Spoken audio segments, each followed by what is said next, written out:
Hey, what's up, everybody? It's been a little while since you heard from me, but it is Scott from Beatty's Beat here, and I just wanted to pop in and do a little podcast on some thoughts that I've had recently. So here it goes. Boy, is it a great time to be a Liverpool fan. We are surging towards the top of the table. We have real momentum, and we're playing great. At a time like this, don't you just have to say FSG in? Granted, there are many levels to this discussion, and it's been a debate that has raged for years amongst Liverpool fans. But that's something that's always puzzled me, and not. Starting with the latter, we live in a world of Twitter where shock sells, so we're programmed to not be comfortable with the current state, really, of anything, sports, politics, etc. But to stay very much in the lane of Liverpool FC, FSG have delivered the Premier League, the Champions League, beautiful football. How greedy can fans get? We just announced just a few days ago a really healthy financial position, which had to be a glorious day for FSG. Again, fans don't love to hear that that the club aren't shelling out on money, but I'll get to that in a second. And so, yeah, I mean, fans will argue that that's not FSG, that's Klopp working his magic and doing all of that in spite of FSG, both hands tied behind his back. You could argue about whether that's true or not. That doesn't really interest me. And last I checked, Klopp is still the head coach of Liverpool. So let's enjoy him while he is here, whether it's solely him or FSG having something to do with the success as well. And hopefully he extends beyond the next two seasons. I know my boy Liverpool Lee has drifted in and out of FSG out.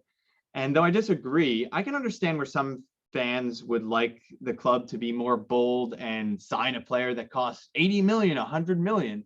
Now, for me, that depends on who it is. And typically, I'm against those types of signings because these types of signings generally land on the obvious targets: Mbappe, Haaland, now Jude Bellingham. Mbappe and Haaland are just not going to happen, and they shouldn't. Honestly, at Liverpool, with where we are in the club, in the players we have, and even more so considering that they're these mega agent guys. Again, everybody wants to win the off season and fuel their Twitter bragging. Here's where I'm at on Mbappe at this point in his career and where Liverpool are as well. Who cares? Who wants to pay any player 700,000 pounds? I don't care if you're Messi, Ronaldo, what kind of following you have. That type of money is absurd. And what does he bring? Branding? Great. If that's what your club cares about, then good for you. That finger is really pointed at Real Madrid and PSG and even, well, less so City, but these types of clubs that want to make statement signings so they can sell shirts and they can sort of buy heritage or whatever. Liverpool doesn't need that. Liverpool's a much more humble club. I mean, as I'm about to get to, we make stars. We don't buy them. So yeah, if somebody and somebody will surely, I mean, Mbappe is almost surely going to go to Real Madrid. Haaland, who the heck knows? And it's just insane. You have to get in bed with these mega agents, and that just comes with all this baggage. And really, what matters is what's happening on the pitch. And when you're having success on the pitch, you really can't argue about anything else. So that's really kind of my reason for firing up the camera today and doing this broadcast is if you're able to achieve that on-field success in the Premier League, in the Champions League. Now, granted, Liverpool fans certainly want to capitalize on our success and having Klopp and having these players in these prime years. So you really want to rack up the trophies, but it's so easy to just say, hey, let's shell out all this money and buy this megastar. Now that could, upset the apple cart in the dressing room. These are kind of lazy sort of discussions, but that is sort of a real thing. If all of a sudden you sign a player for 600,000 pounds, even if he's free, that comes with consequences as well.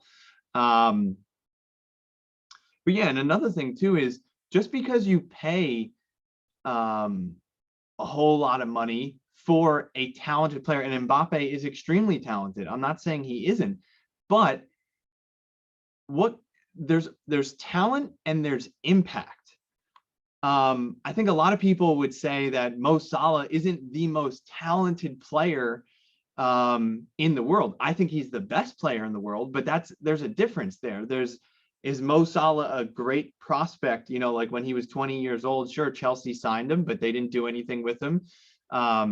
He went to Fiorentina and he went to Roma, but nobody ever was going anywhere near calling him the best player in the world because he wasn't anywhere near that level. It's taken the development and putting him in the right system and the right fit and the right home, the right support to get him to that level. So that's where I'm talking about with impact.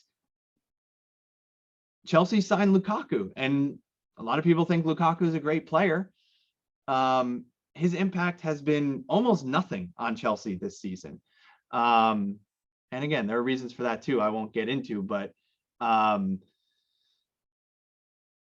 yeah. So jumping back onto the tracks for where I was going with it is Liverpool don't need any sort of branding. Jude Bellingham, he seems like a great player in the making. Some would say he already is a great player, but look at Sancho. I mean, Sancho, nobody could really say anything bad about Sancho when he was at Dortmund. He was killing it in the Champions League, the Bundesliga, doing extremely well with England. United buys him for 85 million pounds and he's done absolutely nothing. He's been a flop. Now, that doesn't mean he's a bad player and it doesn't mean he won't figure it out, but this is what I'm talking about. Talent doesn't equal impact. Just because you buy a great player doesn't mean he's going to fit in well with your team, with your tactical setup. Bruno Fernandes is a huge casualty of, Ronaldo coming in at United. So these things can happen. It's completely night and day with Bruno.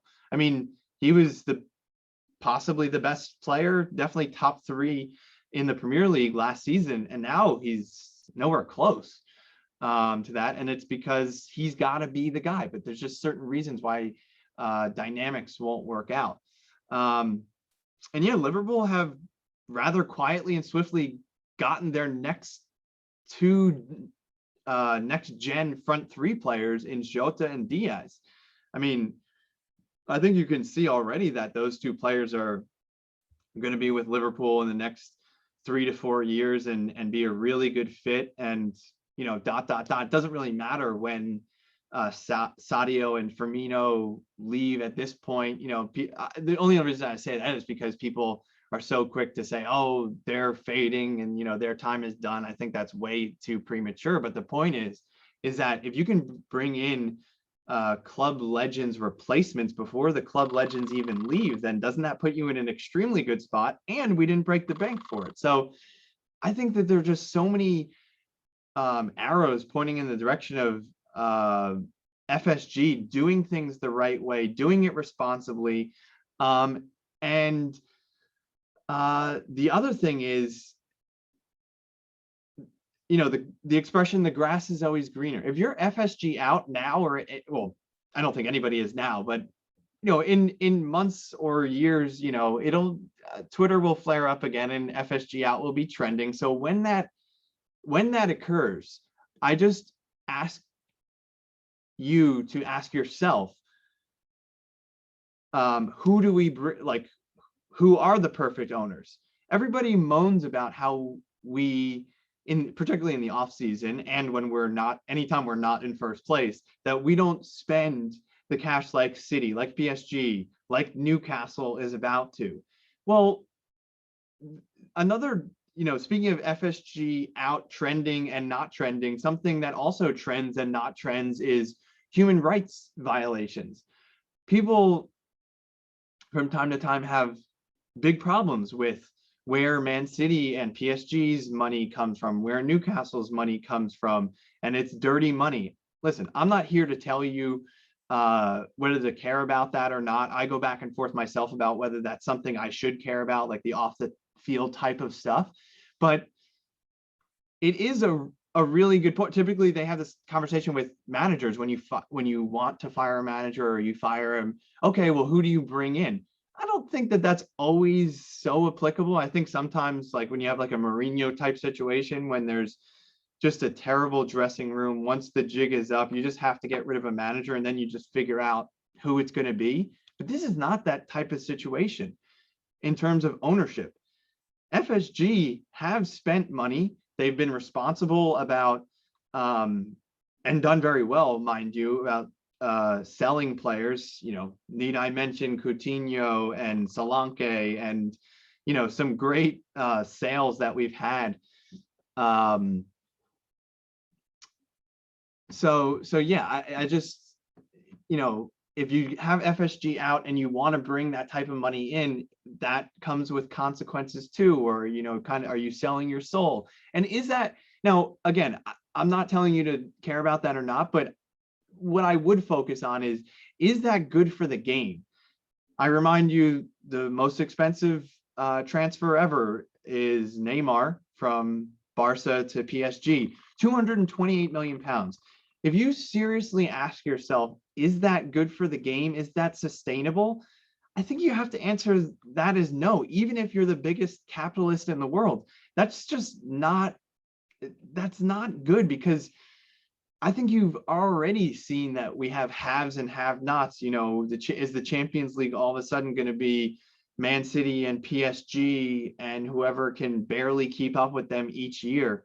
And is Real Madrid going to be splashing ridiculous cash left and right again?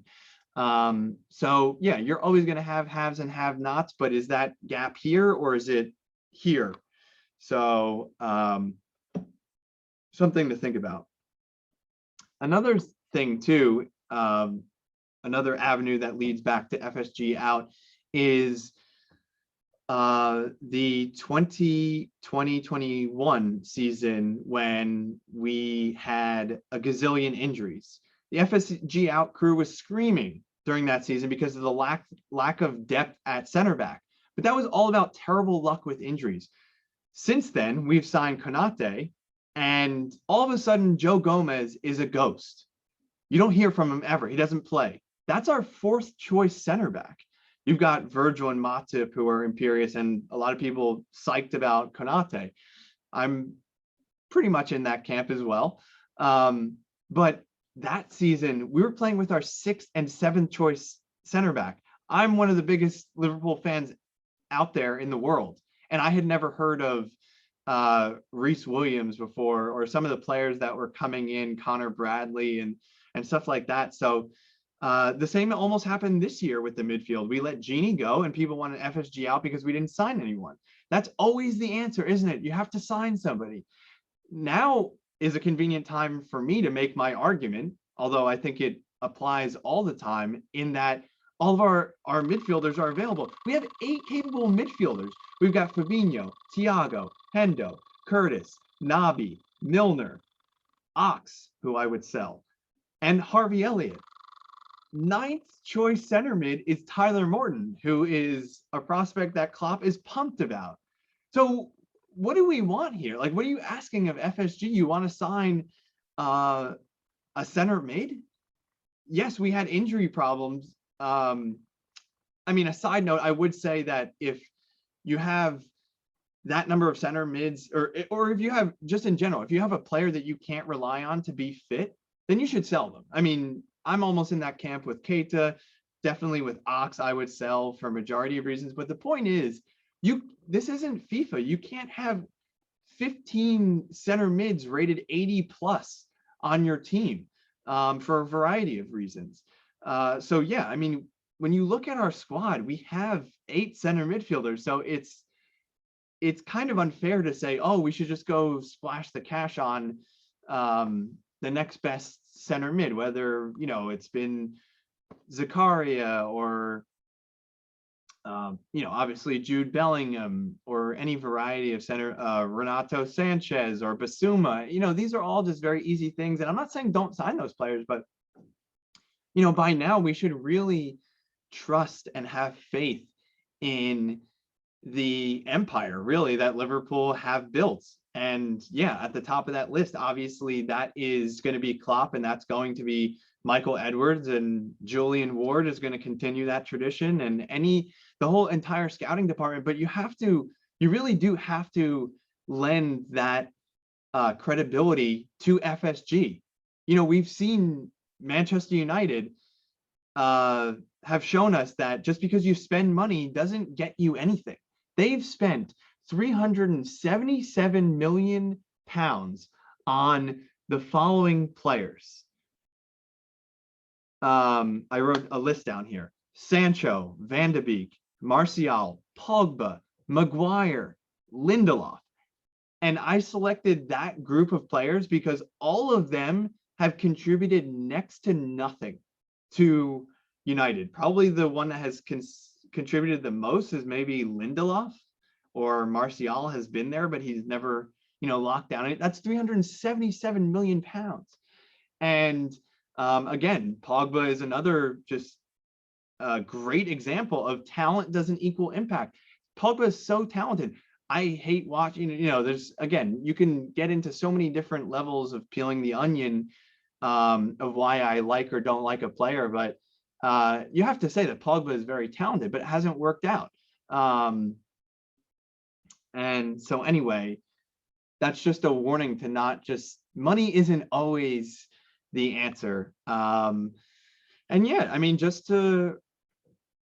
I think those are all the points I pretty much wanted to make. I thank you for tuning in. Please let me know your thoughts, whether you agree, disagree, any transfer targets that we must have.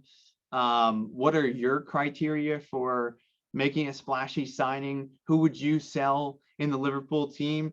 But yeah, I really just wanted to sign on and give my thoughts about a pretty unpopular opinion on FSG In. I think there's a select few smart fans out there that I've seen kind of, pat them on the back and say, well done, FSG, for running a financially responsible club. And, life is good right now at Liverpool. We are 3 points back from Man City. We were 12 points back when all the outcry was happening and all that. So it's definitely great to see Liverpool performing well, and we are still on a path for the quadruple, even though that never seems to happen when the media wants to call out that teams are still on track for it. But anyway, we'll see tomorrow in the Carabao Cup. I may or may not do a stream then, but anyway, I do thank you all for tuning in. And well done, FSG. I'm an FSG In guy. Let me know if you agree, and I will talk to you all soon. Thanks, guys.